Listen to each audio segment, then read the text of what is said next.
A story from Rerero, A Christmas Carol, short version. Once upon a time, there was a businessman.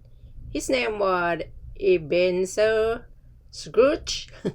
He was not a friendly man. He was very rich, but he never spent it. You could say that he was very stingy. It was almost Christmas, but Scrooge didn't want to have anything to do with it. Nonsense was his opinion.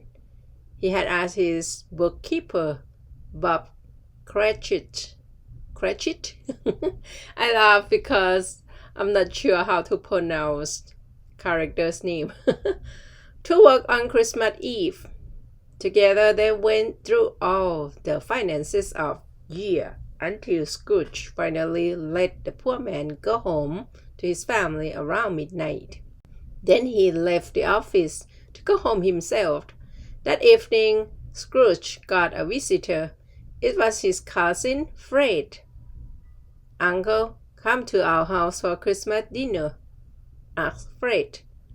"Oh, what rubbish," answered Scrooge. "I hate Christmas." And that's how Scrooge, heartless, sent his nephew back into the cold. He was a tough one, this Scrooge.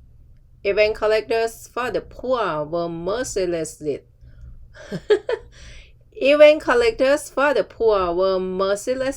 sent away by Scrooge. "Work for your money." "I do," he yelled. And even worse, he yelled after the collectors. The more poor people die, the better for the problem of overpopulation. That night, something remarkable happened. In his dream, Scrooge got a visit from his decreased business partner, Marley. "If you continue like this, you will haunt this earth forever, just like me, and will always be reminded of how poorly you treated others," warned Marley. He told him that he would have 3 spirits visit him who can help him be spared from this awful fate. And that's what happened that night.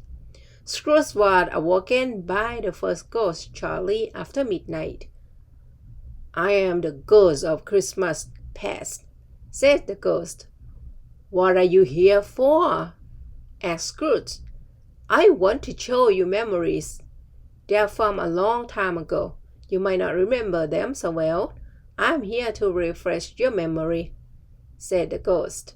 Scrooge saw images from his past, like when he was left lonely and abandoned by his father at a strict boarding school.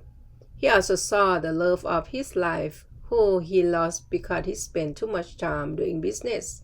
Finally, he saw his decreased sister, who had always been kind to him. "Stop it!" begged Scrooge. "I can't bear this." The ghost disappeared. An hour later, Scrooge was woken up again. It was still slightly after midnight. The second ghost appeared, the ghost of Christmas present.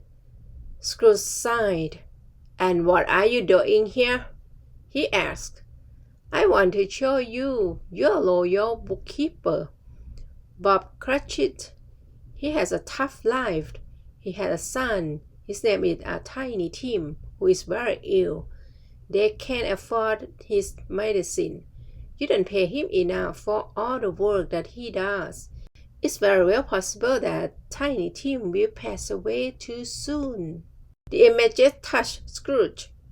There was a tear streaming down his face. When the ghost saw it, he said, "What a strange reaction. His death would be a good solution to overpopulation, right?" And for the first time in ages, Scrooge felt regret.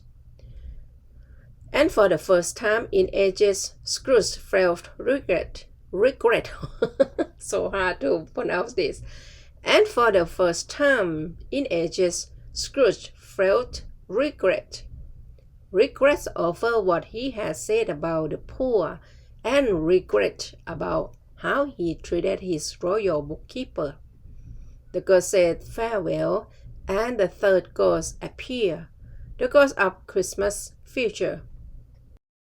"What can I do for you?" asked Scrooge, who was overwhelmed by his feelings that he had suppressed for a long time and had been awakened by the visits of the previous ghosts. His experiences from the past had made him a tough man, but the memories had sparked something to him. He started to regret his behavior more and more. This ghost showed him images of his grave with no visitors, and he got even sadder. It got worse when the ghost showed him the next Christmas without Tiny Tim. The sadness of the Cratchit family touched him.